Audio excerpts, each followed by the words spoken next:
What's up, everyone? Yesterday I finished up The Veiled Throne by Ken Liu, which is the third book in the Dandelion Dynasty. And I'm not gonna lie, guys, this just didn't hit quite as well as the first two.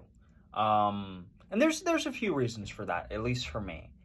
But I do want to say, right off the bat, this is still a good book. This is still a very good fantasy book, and I still absolutely recommend this series.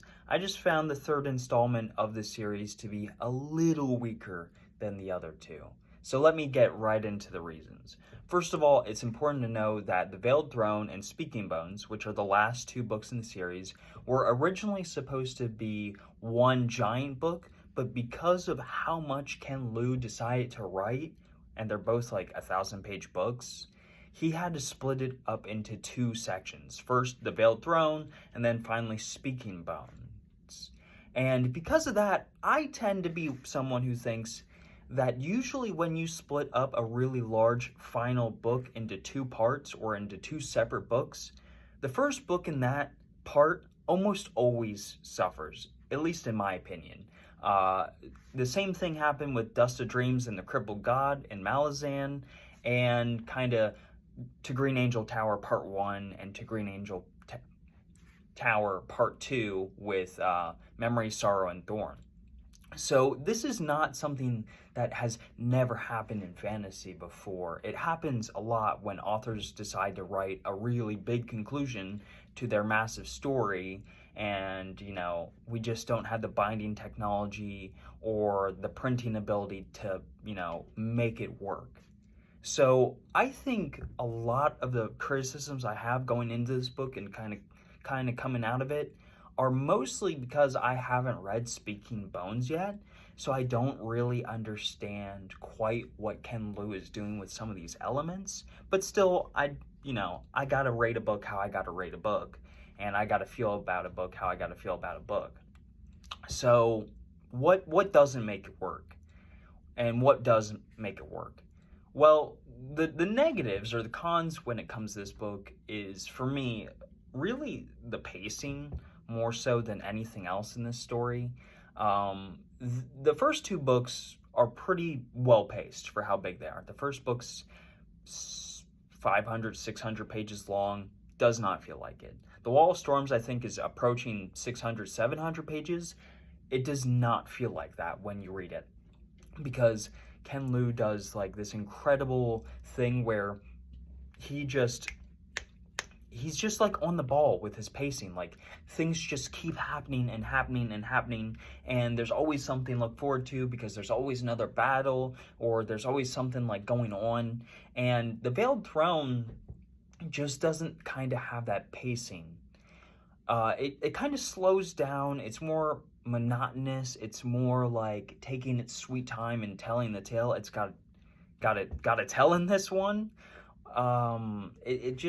It slows down, and it's a lot more like precise political intrigue in this story. And for some people that'll really work, and it's not to say I didn't like the political intrigue in this book, but it really slowed down the pacing. And kind of what was happening both in Dara and in the Liuku homeland, which is the other continent that the people of Dara are at war with, just like going between the two and it kind of being like a section per thing, I don't know, it just didn't quite work for me the way that I wanted it to. I like the political intrigue in this, but it was much slower. And what this book tends to focus on just feels like plot threads that are a little bit slower compared to what we've had previously.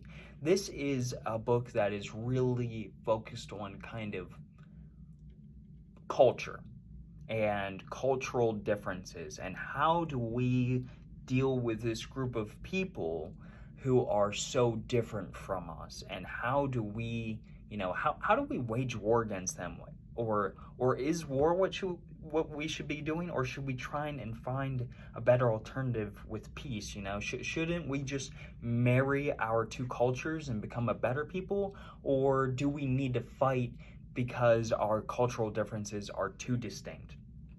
And for that, like, the thematic element, it works for me.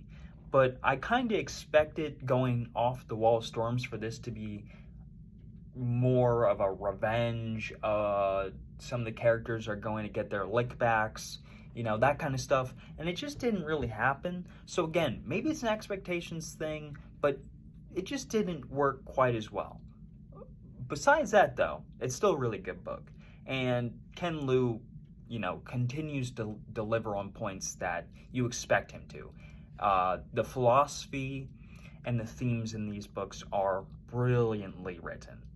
Ken Liu has this way of integrating culture and philosophy and engineering and, ethics and morality all together in a just really beautiful way that I don't see a lot of other fantasy authors doing. He really explores some interesting ideas about, cultural divides and class and, two different just peoples and how they work. Is there a better system? And there's a lot that this dude is balancing, and I think for the most part he nails it. I also think, again, and I think I said this in the last review, the women here are very well written, very, very well written. My favorite characters in this story have pretty much been the women. It's just amazing what this dude can do with a female character. It's really well done. Again, the action when it happens, I really enjoy it. I mean, the action's very well handled, I think, when it does occur. I like kind of seeing some of the political intrigue. I kind of like seeing the different cultures and seeing how, the people of Dar deal with the Liu culture, or how the Liu people deal with the Dar culture and how different it is. I like the prose. I think the way he writes is very nice. I love the dialogue between characters. It just feels so, I don't know, it just feels so intelligent. And that's not really a good way of describing it, but you get like two characters who sit down and talk about engineering or morals or philosophy, and it feels like two people who actually know what they're talking about. It doesn't just feel like, oh, like fantasy speak. It actually feels like a real conversation between two intelligent people. And again, I really like the fantasy elements. The fact that there's like fire-breathing monsters and airships in this all at the same time, it's just awesome. Like the imagination that it took to create this story is incredible. So I still liked it overall. I just thought that this was weaker, mostly because of pacing issues that I personally had, and I just felt like this book was focused on plot lines and plot threads that I personally wasn't as engaged with, maybe because of my own personal expectations, or maybe it's just, not what I was looking forward to in this book. But anyways, no matter what, this is still a really good book overall. I'm going to give it a slightly lower rating than I gave the other ones, which were both 9s. I'm going to give this like 8 out of 10, 8.2 out of 10. It's not a bad book by any means. I just didn't love it. I liked it, but I didn't love it. So yeah, I would still highly recommend The Veiled Throne. I would definitely say it's worth reading so far. I love this series. It's definitely one of the most interesting and original series I've ever read. So yeah, that's it.